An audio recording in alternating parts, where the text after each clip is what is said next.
Welcome to the latest episode of How Shit Gets Made, a glimpse into the secret world that influences how products, services, and brands come into our lives.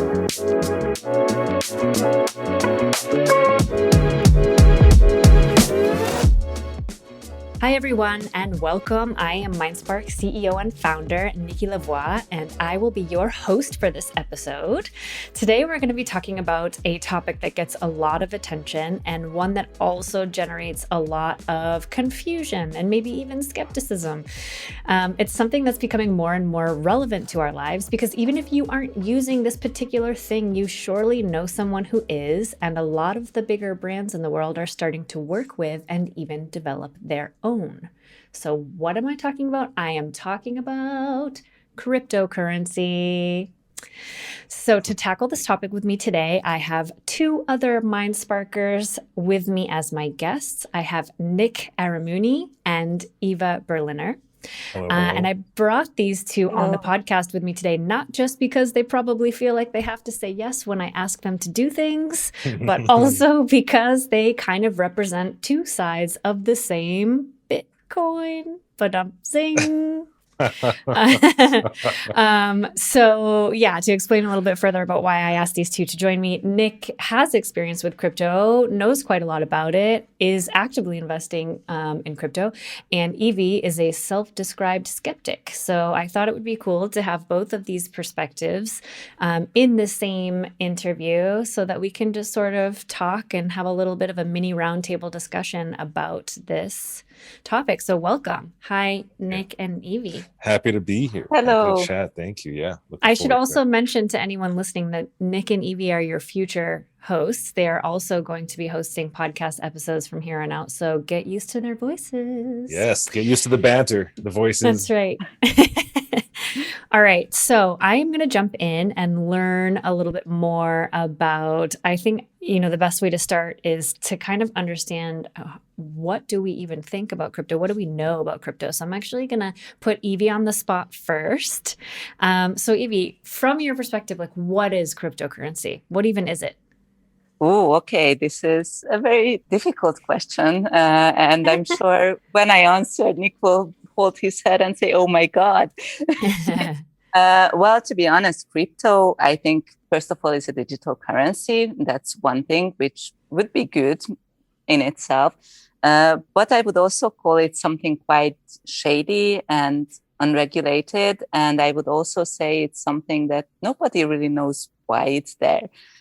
So there was an original idea to make this, which sounds fun, but then can you actually use it to something? Is it useful? Is it just a trend that people want to, invest in because it's fun, because you don't want to miss out? For me, crypto is something that could be good, but right now, I don't think it is useful as it is. Okay. Or not useful for the things I would like to use it. Okay. Well, this is obviously a perfect way to start because I feel like you just said everything that everybody says about crypto, completely unscripted. So it was perfect. So Nick, what is the truth, quote unquote, in your the dark side, as many call it. Listen, I think Bitcoin and cryptocurrency as a whole maybe doesn't have that big of a use case right now. So I understand the neglect or the skepticism. It's on its way to being, a common day currency. It's already being exchanged actually for quite a few things that you buy in your everyday. Even with a lot of platforms that you do have, you get a credit card and now all of a sudden you load your credit card with coins and you can buy everyday purchases that you would by tapping your card at a facility or whatever, whether it's lunch or it's food or it's this or it's that. So you're actually able already to use cryptocurrency for a wide variety of items, products, whatever it is that you're used to purchasing. What gives, I think, this people a concern is this word that is unregulated and that it's behind closed doors. At the same time, it's also one of the most secure networks of money you could ever actually have. It's on an ongoing blockchain, meaning the code, when you hear people you guys have both heard someone say they're mining a coin, like mining Bitcoin. That's actually contributing to the code that the currency stays on. So the more mining, the more coding goes into it, the more secure that chain becomes. So to hack it is quite, you'd have to like, it's like reversing the matrix. You know, that screen that like Neo sees when he's like about to kill a bunch of people. That's like Neo the murderer. You remember that? You know, the guy that does that back stuff with he leaves. It's basically like decrypting that. So there is some security in it, and I do find it. I haven't found any issues with it. You know, more so than I would with having a bank card or anything like that. This far. You know what one of my problems with it is the fact that it's called, and I know it isn't all called coins, right? Because there's different types of cryptocurrency, but literally it started, or I think it started with Bitcoin. And when I just hear people say coins, like you add coin, you said you get your credit card and you load it up with coins. I just picture Mario like being like a ding, ding, a ding. Like it just seems, no, but genuinely, I'm not trying to be clever. It's genuinely that I picture this like cartoony, it's in another realm, it's in another world, and it's a coin. Like it just seems simultaneously funny and I don't know, just it's hard for me to associate a value with it. I think that's part of the issue. Yeah, I mean, some of them are even called tokens. So it gets even more a token. You can get a token like when you're at Dave and Buster's or Chuck E. Cheese or something. Yeah, when you go to the arcade. Yeah, there you go. That's right. That makes sense to me. Yeah, okay. I get that. I don't know if that, for me though, like the word fiat money, like the word fiat. What does that mean? What is that? Because I've seen it recently and I was like, oh, the car manufacturer is making money. So the $1, $5, $10, $100 bill that you carry is called fiat money. It's just a word, but we call it the $5 bill, the $10 bill. So the word crypto to me, or token or coin, is the same thing as using the word fiat. So now, you know, if you're actively trying to learn about crypto or whatever it is, and you hear a lot of people on online forums talking about fiat money, because we're giving it the same title that it had, when in actuality it's just money. So why is it such a topic that so many people are talking about? What's happening in the crypto world right now? Well, actually lots. Actually, in this very moment, it's going through one of its biggest corrections in a very, very long time. Most of the market is down like 45% today, 40%. So buy if you're an investor. Before we got on this call, yes, most certainly, because for that reason, definitely. There's lots going on in cryptocurrency. I don't know. That's a very, very long loaded question. All right. So that would be another podcast episode. Well, in and of itself, what it's doing right now is it's establishing its networks, and it's getting coins are being tied to use cases. So what are they tied to? What's the utility behind these coins? You know, even the word coin now is becoming a bit more transparent with the word project. What project is this involved with? So, you know, what network is it building?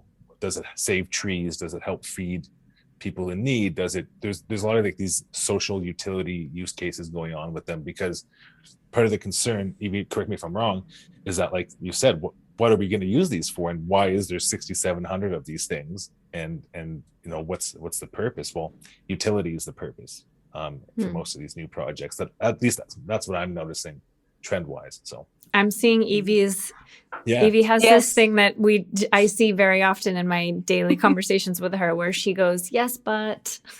Yes, but exactly. So when you talked about how they lost like 45% of their value just today, and I did my homework and I did read the news about crypto.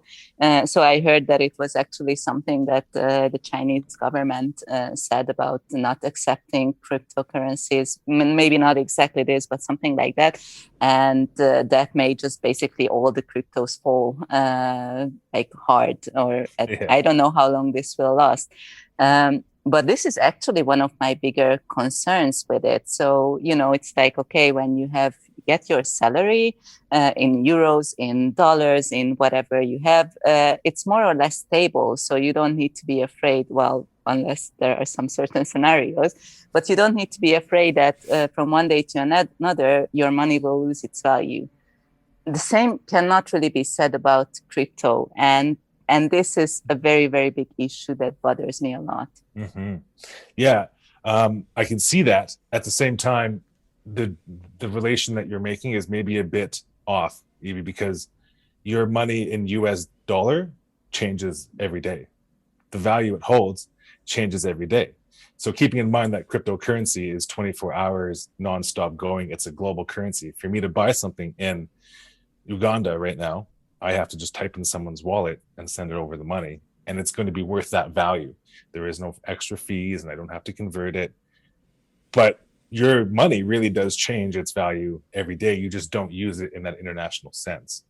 If that makes sense. We do. As a company, we do.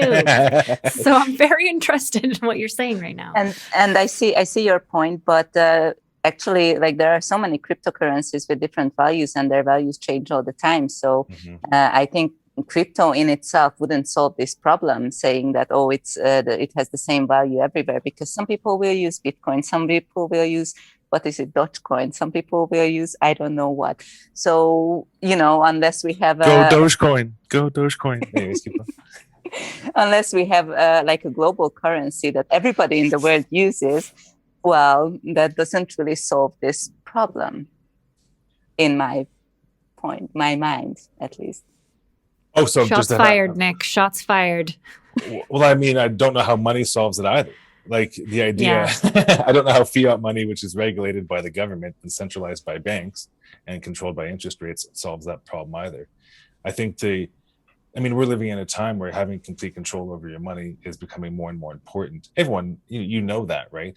And to be honest, if you invest in stocks, not every single stock is worth the same amount every day either. Apple, Tesla's fallen quite a few percent today. On just news, on speculation. These things happen every day. Any asset that has monetary value will fall. Currently, right now, the house that you're living in, is either increasing or decreasing in price. You're just not actually seeing it. So it doesn't. Yes, just not with the same rate usually. I mean, I know, like, Hungary has. Volatility. You mean? Yes. Yeah. So it's very unlikely that the house that you live in today will become completely worthless by tomorrow. For sure. Or at least it's probably not dropping 45% in value in a short window of time. And I'm sure it's not going up 2,700% in 6 months either. It's not all these things are not stabilized just yet. And that's part of I understand that issue, that concern. I understand, though, as an investor, and some of the parallels I've drawn from trading or the stock market, this retracement that we're currently having in the market, this 40% retrace back down, is actually a pretty healthy retracement by stock standards. Because if something is going to go up 140%, and it's called the Fibonacci rule, and that's just a stock term for a percentage range of where a stock falls and goes. This is a very healthy retracement for the market. In fact, a lot of people are like, oh, we're going into bull market, everything's falling apart. But I think some of the main investors, there's about 4,000 people I work with, an online community with, are all like, this is perfect. This is what we've been waiting for. So to some people, it's scary. Like, if I saw Apple fall, 42% today, I would buy Apple. The Apple stock. I mean, I already buy 19 of their products a year anyways. I might as well own the stock at a 50% discount. 19. You're a millionaire. Well, I'm looking right now, and I've got the headphones and the other headphones and these ones and the phone and the laptop. But that's my position on that. So Nick, how did you get into crypto? Like, tell us the love story. Like, how did you meet, and what was the first date like? I swiped right on Tinder and a Dogecoin. It was love at first Bitcoin. No, I've talked to quite a few people actually about this around me. I've been an avid investor for quite some time now, and I will start by saying this. My perception of cryptocurrency was probably what is right now, but about 3 years ago. Like, I was also like, what is this unstabilized, deregulated blockchain matrix going on right now? Um, but it's like the most overused word in the history of the world, but I educated myself on it. I took the Oh, I time was to sure you were going to say pivot. I pivoted, and now I pivot. felt, because that's definitely the most overused word in the history of Iteration and humanity. pivot. Yeah. Yeah. I should I have said it. workshopped it, and then I iterated, and I pivoted. And now we have a new MVP, and it's great. Yeah. I just educated myself on it, and I understood that what I originally thought what it was just an online gambling site, which is what I perceived it as, was a bunch of people just throwing money in. It's really holding value. There's a value here, and I noticed it when I do something, when I understand that borrowing money costs me interest rates from somebody, or that the government controls the inflation or deflationary value of my money, which I work super hard for. He does. It's like, so if it costs me $11 per trade on a stock exchange and I can do it for 0.01 cent, the value was real to me. And I started looking into, what does it mean? What is it used for? Okay, it's great that Tesla was going to use it. This is cool. But to me, it was about controlling my money and how I could have more, control over what it's worth and how I interact with it, opposed to letting someone else dictate it. And cryptocurrency just happened to be what was happening at that moment. And here I am, 4 platforms deep, 2 crypto credit cards later, and I'm on it all day, 24/7. It runs. It's like a podcast. I don't listen to music anymore. I listen to like an online community of traders and an online, what's going on in the market today. So It really just, it went from wanting to invest to actually falling in love with what I think is a very, important thing for modern day users. So that's actually a good point that I wanted to ask Evie about, which is based on your situation, where you live, not always having the most stable of governments, let's say. I think my perception is that one of the draws of cryptocurrency is that it does kind of give you this added control, and that if you have this concern that a government can just flip a switch and then suddenly you can't access your bank account anymore, or your money is worth half of what it was, maybe not overnight, but a week ago or a month ago, something like this. So tell me about what you think when you hear Nick saying oh, I feel like it gives me more control over my money. And it's because I know that you also kind of have a link to this, passion about, having more control over your own life and your assets. Yes. So I liked what Nick said about the government, and unfortunately, it's true that whenever I see what's happening with the Hungarian forint in this case, it's just crazy, because I always feel like, okay, somebody wanted the forint to go down, and whatever. And I obviously, because I don't know, I hope I can say this, that I receive my salary in euros, and but I live in Hungary, so I use forint. So for me, the exchange rates are quite important every month, at least once a month or even more. So I do pay attention to these, and I agree that it's not okay that the government regulates so many things, and very often it's just one person deciding, like, I don't like this, let's change it. My problem, though, with what you said, Nick, is that I don't feel that this would be different with cryptocurrencies, because, if you look at what happened, today or yesterday, it was the Chinese government saying something which completely changed the value of the crypto. Before that, the founder of Tesla said something that completely changed what's happening to crypto. So I would say that maybe it's not regulated as much as national currencies all over the world, but unfortunately, the value of crypto still depends on certain people's wishes and needs, and or maybe they just don't think and they say something. And in this case, in general, I say maybe I trust governments a bit more than just certain Interesting. Wow. Nick and I were both like, okay. Wow. I feel like between the two of you, I don't know if I'm getting this right, but I feel like between the two of you, I'm definitely in the middle. I don't I don't have this strong urge, like I need to take control of my money. I actually wish that I had a stronger urge for that. And people are telling me all the time, mentors of mine and people who are constantly giving me advice. They're like, you really need to be looking into investing and looking into this and looking into that. And I'm just like, yeah.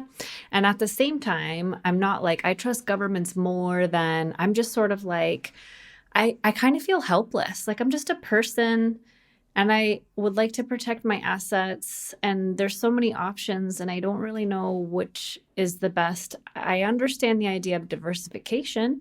So I sort of think that if you believe in diversification so that if something happens somewhere, you don't lose everything. If you believe in that concept, then you probably should also be investing in crypto.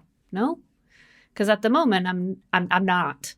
I don't have any investment in it. I'm obviously learning a lot more about it through a lot of the work that we do, bringing us into contact with it as this topic a lot more. But I guess I'm sort of sitting here going, yeah, I should probably follow some of the advice that I give other people about it. So I don't know, Nick, what do you think about this idea? Like if you're diversifying, crypto's got to be a part of your portfolio, no? Yeah. And to go on the other side of that, I will say I think to just be a single, like I personally don't know if I would just be a crypto investor to that point too. I would need to have, diversification amongst tangible assets and real estate and this and that. So super important though. I mean, you're in a time where you will go to bed and wake up and the coin that you've chosen or the stock, the asset or the project you've chosen will go up 2,200%. Yeah. And you'll wake up 2,200%, on your investment, which is great. The money's great. Never forget though that you're investing in stuff that you believe in. For anything, for diversification, for me anyways, I think when I invest in something, do I believe in this project? Do I actually think this is going to go somewhere? I'm not, fundamentals of putting money. I work, like we all work for our money. You want it to work for you, so you have to put it somewhere where you think it aligns with your values. I think diversification, that also still has to be the guiding principle, not just to get into something for the sake of it, but also to actually believe it. So for someone, for instance, like Nikki, you being on the fence, if there's something that you believe in terms of regulation or getting your money quicker, you might look into a blockchain, a network that gives you your money faster and has a higher interest rate when you stake it on a certain platform. It all depends on, for Evie, she's probably more familiar with the main ones, Doge, Bitcoin, Ethereum, the ones that Elon Musk keeps talking about and tweeting about and fluctuating significantly. So I would say that in terms of diversification overall. And, just to touch on something that was said about the regulation of it and the fluctuation of it, understand that for me, I always understand that speculation and news will always impact whatever investments I have. Whether it's Elon Musk talking about it, who it was today, or it was the government yesterday, the stock market still felt that push today because of that call, regardless, because there are thousands of stocks listed right now that aren't just doing cryptocurrency, they're doing artificial intelligence and fintech, and that's connected to cryptocurrency. So they're feeling that too, right? That'll be both sides. So hence why diversifying is so important. So you can have that baseline of what you believe in amongst wherever it is. And I will say as well, going back to one of the things that you said earlier on, Evie, about okay, other money can fluctuate as well, but not necessarily at the same rate as crypto. I do have a story, which I'm going out on a limb and telling this story out loud. But I mean, here we are. This is the point, right? Podcast. We're honest. We're vulnerable. In the early days of MindSpark, I was doing work for a French client based in the U.S. A French client, but the work itself was based in the U.S. And as is very often the case in our work, we charge a deposit invoice. So we charge them once we are awarded the project, we ask them for a deposit to cover any out-of-pocket expenses. And then once the project is finished, we settle up the invoice. And so what had happened was we agreed on a project fee, got the project, invoiced them the deposit amount in dollars, which they paid in euros, but whatever. So I got the amount of money. no problem. Didn't think anything of it. And then when it came time to bill them for the final invoice, I said, okay, the total project cost was X. I received Y. So I'm going to bill them for the difference. And they called me and they said, Nikki, you cannot bill us for this amount. And I said, why? And they said, because your initial project amount was, let's say, 50K. You already billed us 25K. So you can only bill us 25K more. And I went back and I looked, and the day that they paid me, the US dollar took a hit and I lost $7,000 because on the day they decided to pay me, they paid me whatever they paid in euro, and it did not come anywhere close to what I should have received in dollars. So when I went to settle up that invoice, I was like, oh yeah, I only received 20K, so they owe me 30K more. And they were like, not so fast. And I lost $7,000 on that project. So it was one of those things where obviously now myself, MindSpark, and most other companies in the world have things built in to hedge against currency fluctuations. But I would say that it's one of those things where once it's happened to you one time, once you've been burned or like a little bit burned one time, you are very sensitive to the possibility of it happening. So I do wonder what it's like for people who do invest in crypto and they see this sort of volatility, this market volatility. And you say, Nick, that the community you're in, they're like, yeah, this is great and normal. And there's people like Evie and myself sitting here going, that feels pretty scary to me. If that were my money that I had just invested and it dropped 45%, I don't know that I would. Can I say something before Nick responds? So actually, I think this is exactly one of the main reasons why people don't use Bitcoin or any other cryptos for that matter for their everyday life. So it's an investment, but not really something, I would say right now at least, something that you use instead of the regular money that you have. Yeah, I mean, I have nothing to say to that because I use it every day. So I don't know how to say no, you're wrong, or I don't even want to say that because you might but be like right. Use it how? I mean, if you were to Google right now, what can I buy with Bitcoin? You would get a list of probably 17,000 different things that would come up. 1,700 different things. Let's say. Let's just go with that. You can buy. 1,700. I'm just making this number up. So clearly he's a qualitative researcher, people. Disregard his attention to numbers. I'm being over the top. But what I'm trying to say is you can buy everything from a vehicle to lap dances in Las Vegas to a flight. Like, I'm just throwing stuff out there, but you can right now. People have wallets, they'll exchange it. I have a friend that where I live right now who does electrical services for coins. Like, he'll just transfer him money to his wallet and he'll take that for payment. And it's so just on an incredibly oversimplified level, is this the equivalent of like being paid in it's almost like being paid in stocks, kind of? Yeah, quite similar. I mean, keep in mind it is a currency still, but yes, you're being paid in an asset, basically. Yeah. So well put. So that would be like, oh, if I did a really huge project for someone and they were like, here's a house. Right. Like, I would have a house then, but I couldn't buy a cheeseburger. Well, so if someone were to give you, let's call it the MindSpark coin. Ooh, there's an idea. Ooh, new idea. I thought about this once already. I'm not kidding. I'm not kidding at all. You think I'm joking? If somebody transferred the Doge to me, let's say I did a service and someone transferred Doge, it's my decision if I want to keep it as Doge. I can transfer it to a different coin. I can swap it for a different coin. That's way more in depth, right? I can see Nikki being like, well, I'm just like, it's like transferring. If we pay you in euros and you decide, oh, I'm going to transfer that to Canadian dollars now. Yep. Or you might hold it into the account until there's a better exchange rate. Except for I don't get charged to do that. And if I do, it's minuscule. Like, I don't get charged to keep my money in this wallet like you would for a bank, or like I would in a bank account.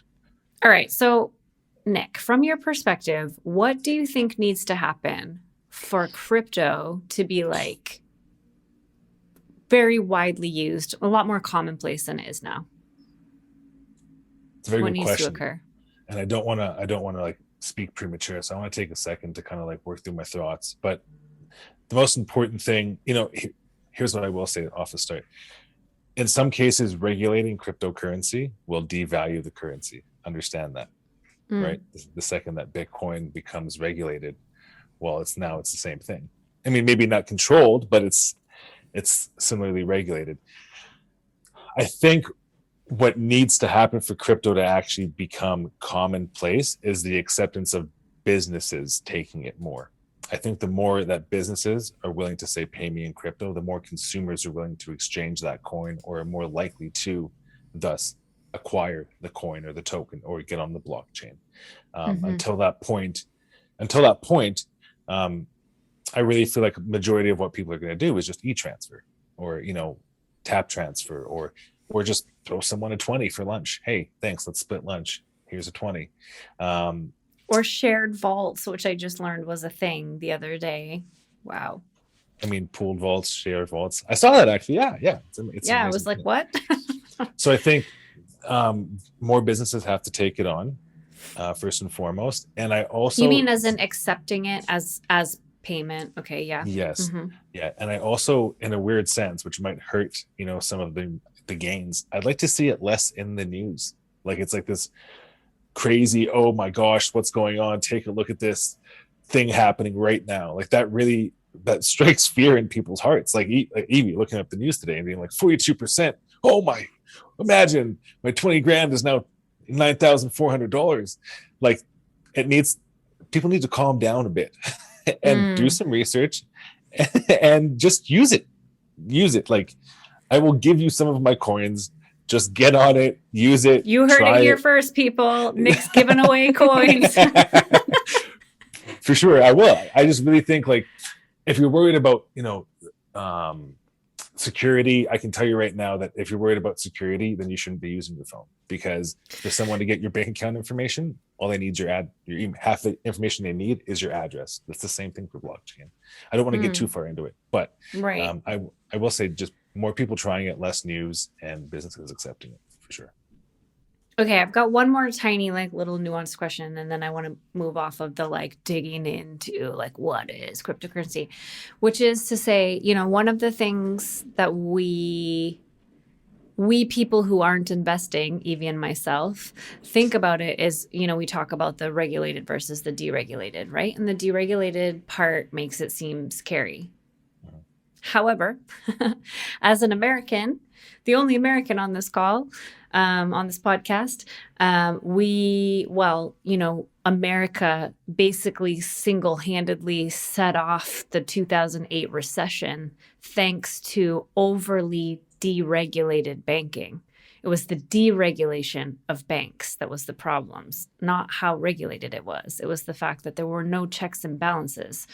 So I feel like there is a little bit of a historical context whereby people are going, ouch, remember this thing that we all lived through and it was a bit painful, and now you're trying to tell us that that's a good thing.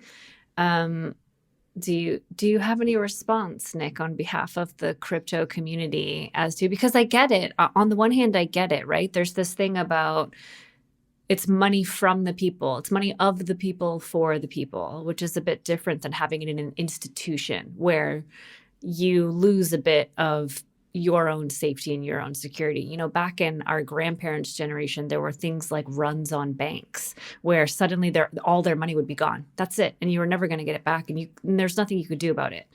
The bank would just lose your money sometimes. And that hasn't happened since, I don't know. Well, I'm not going to say things because I'll probably be wrong. But anyway, we've come a long way in terms of trying to put things into place to protect people's money more. And so cryptocurrency, I think, was literally designed to be more protective of people's money and their assets. And yet it is viewed as something akin to the first domino that set off the 2008 recession. So where are we getting it wrong, us non-believers? Okay, so the CDOs of 2000, the collateralized debt obligations that they were using is big time vocab coming out. For those of you that don't know, 2008 was set off by the real estate. The housing values were how much inflated to people that couldn't pay for them. We've all seen The Big Short. Thank you, Christian Bale. Yeah, very well done. Michael Burry, actually, amazing Very actor. well done, indeed. Also a great guy to follow on Twitter. The CDOs themselves, I think it's a bit different. Those CDOs are a result of the banks not being regulated, but also knowing how to manipulate the regulation. And this, I don't want to get conspiracy theorist and blah, blah, blah, all this stuff. But, a lot of the people that came in to try and regulate that stuff really didn't make that much of a difference, because they were the people that were heading banks and doing those sorts of things. So it was kind of really hard to see, much change actually occurring. And if you do look carefully, something very similar to CDOs already exist again in the market, across, the world. Nonetheless, I think the idea of deregulation is a pretty wide term. Deregulated in what sense? Like when I say deregulated, I mean not manipulated at the drop of a hat by one particular, I can't just print more Bitcoin. Once Bitcoin's fully mined, that's all there is. There's a common joke right now. The US dollar is called the hyperinflation. What are you talking about? America doesn't do that. Just kidding. Well, my mic cut out there so hard. Isn't that why we grow trees? So we can chop them down and print more money whenever we need it? Exactly. Which is why digital is the way to go. No. I've lost my train of thought on that particular note. But overall, I don't think that regulation, deregulation, you can't use them so broadly or so intently. I think it's what you mean is the manipulation of it, which you can see it in cryptocurrency as much as you'll see it in stocks, as much as you'll see it in the dollar that you hold in your hand. Or the euro. Sorry, I'm Canadian, so I don't always reference euro. So I'm not worldly. Just kidding. Yeah, thanks. Appreciate that. Just kidding. Everyone in MindSpark is worldly. That's not an apology. Canadians don't always apologize. Okay, but wait. So let me back up then. Let me like kind of rein this in. So Evie, going back to you then. So what would it take for you to consider using cryptocurrency? Okay, for me, this would be one thing, like the value, which would be very good for me, that do I know that I can count that it will not change a lot from one day to another? Because I'm talking about not as an investment point of view, but as an everyday use point of view. So yes, I would need that guarantee that it will not lose its value completely from one day to another. But what kind of guarantee? Because have you seen those statistics, for example, where like 3 months ago to buy a car in Venezuela, it cost X, and today to buy a car in Venezuela, it costs Y? 3 months, Venezuela, not digital. Yes. So what kind of guarantee do you need? Well, I don't know what kind of guarantee I need, but that's always a problem. That's certainly a problem. But okay, let's say changing.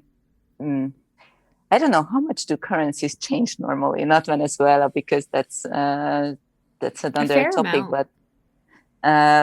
But probably not 45% from one day to another. I mean, if that would happen, it's like I receive my salary and then the next day it's worth half of what it was.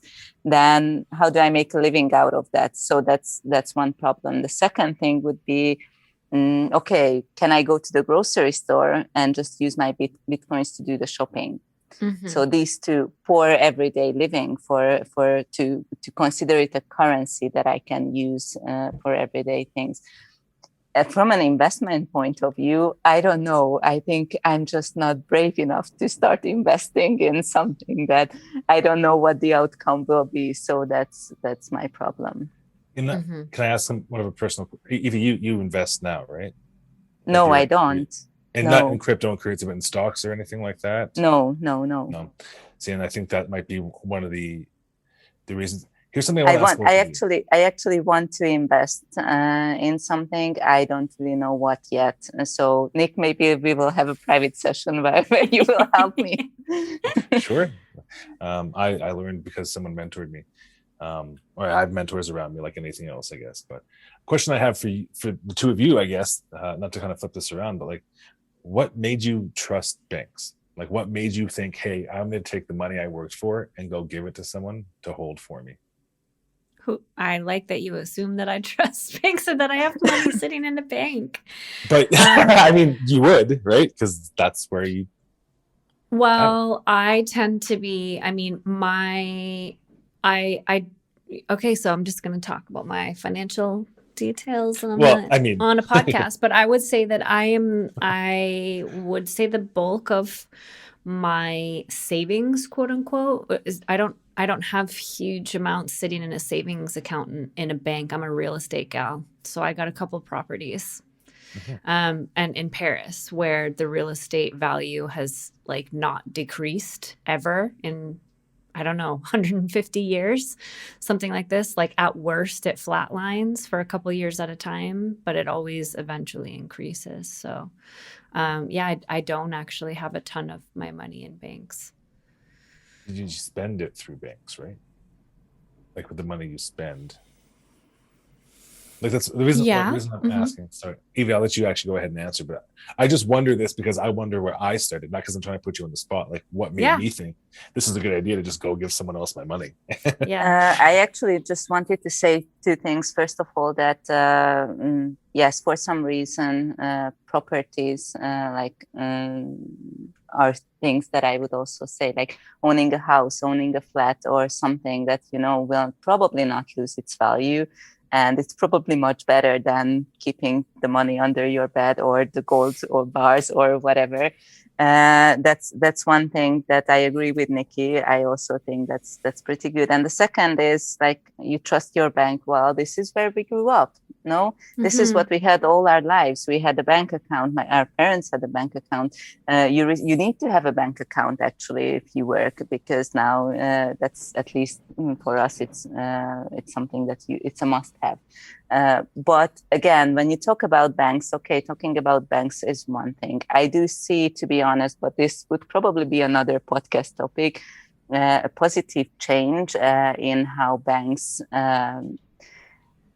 deal with their customers, I would say. And I think that's partly because of this whole fintech revolution.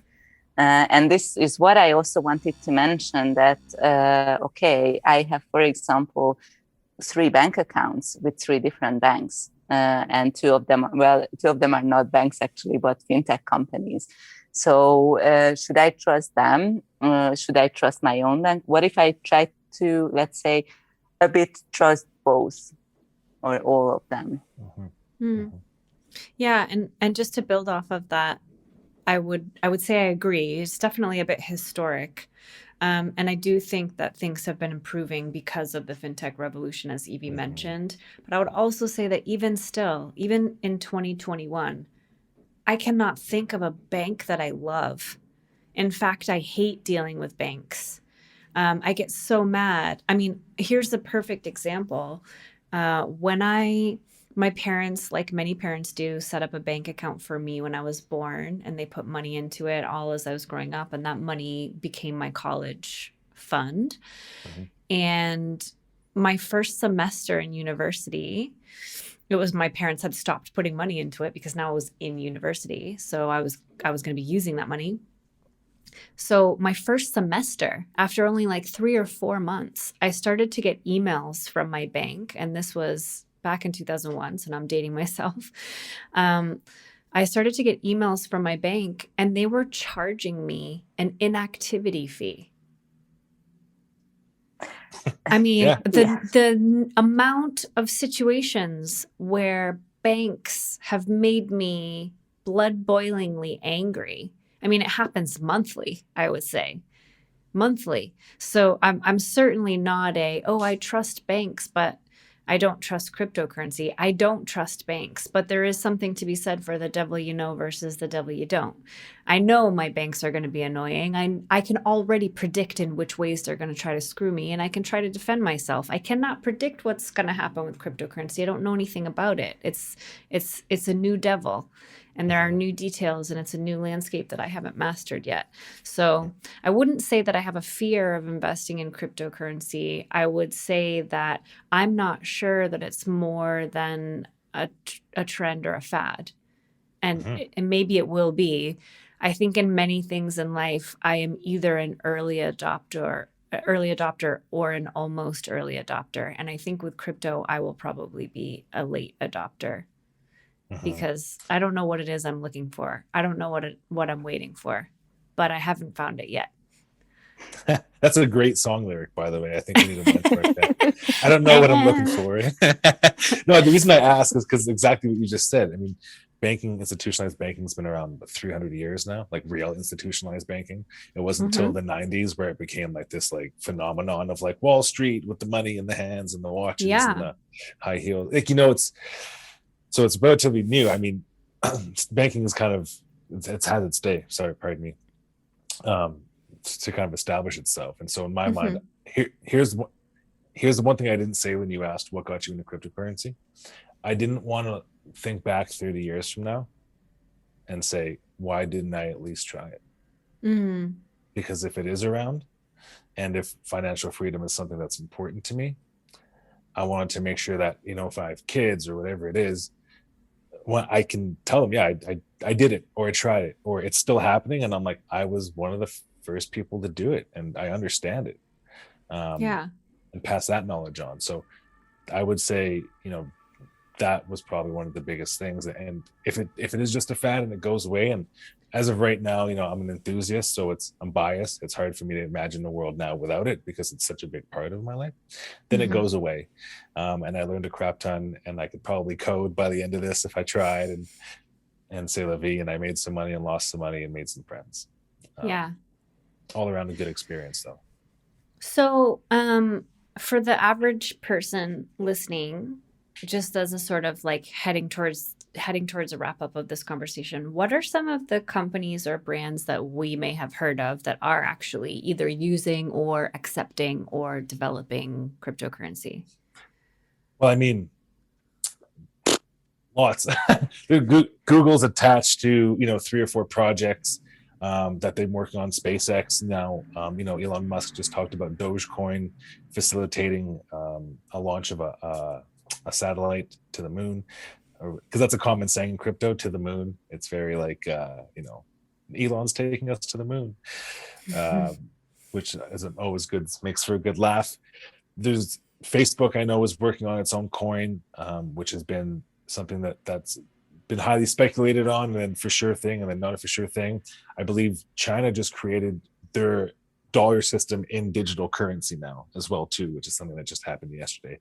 So there's quite a bit of it, in those names in itself, quite large. Some of the leading brands in the world that you would see, and up until a couple of days ago, with Elon saying that Tesla would no longer accept Bitcoin, has a lot to do with the mining of what it costs, to do it.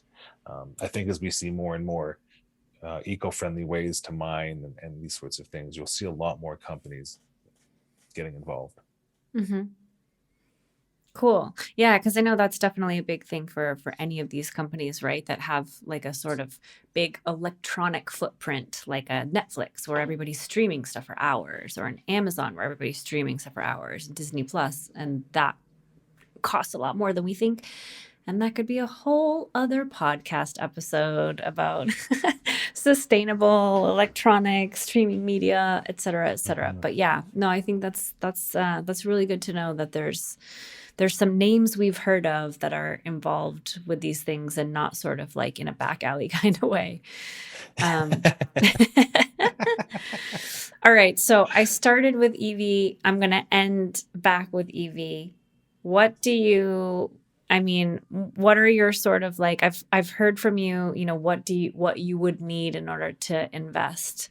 What do you think, now that you've had this conversation and you've heard kind of Nick's more experienced perspective in terms of his relationship with crypto and his having already invested, what's next for you in relation to crypto? Are you going to invest? Are you going to look into it more? Are you like, I've heard enough, I'm not interested? Are you going to ask more questions? Just what's next for you? I will certainly ask more questions. I will certainly look into it and I will certainly have some chats with Nick about this whole thing. I'm interested, actually. I like to know these things. So even if I don't invest, I would like to really understand how it works. Right now, still don't really understand how it works. But I'm interested. So that's all I can say. Nick's like, mission accomplished. Yes. Well, I said I was going to end with Evie, but maybe it's only fair, Nick. On that note, are there any, and I know this is a little bit on the spot, but are there any particular resources that you think are trustworthy resources that anyone listening to this, if they want to know more about crypto, where would you point us? Wow. I would say the platforms that are actually, one thing I do like about crypto is there's a couple of websites that give you actually information on what it is. So if you were to go on something like Binance, like it's called Binance.com, it would actually help you get to a point where you'd understand, what it is, what it is you're getting involved in. There's a lot of little courses that you can look at that or informational pages that'll tell you a bit more about cryptocurrency. And perfect. Funny enough, I don't have an exact YouTube channel, but I quite simply just started YouTubing. And that's where I got the base of my information at first. Those cartoons that that people draw stuff and they tell you what's going on at the same time. That's what they're called. Just that simple. They call it maybe before this podcast episode is actually released to the public, you could send us a couple of links of some that you found particularly informative, and we will share those out with listeners and on our YouTube channel. So if anyone wants to learn more, they can head over that way. Got it. We'll do that 100%. Cool. Well, thank you both for talking about this. It's seriously one of the more complex topics I can possibly imagine trying to cover in a podcast episode. So I appreciate you both being willing to share your 2 cents on it. And that is all for this episode of How Shit Gets Made.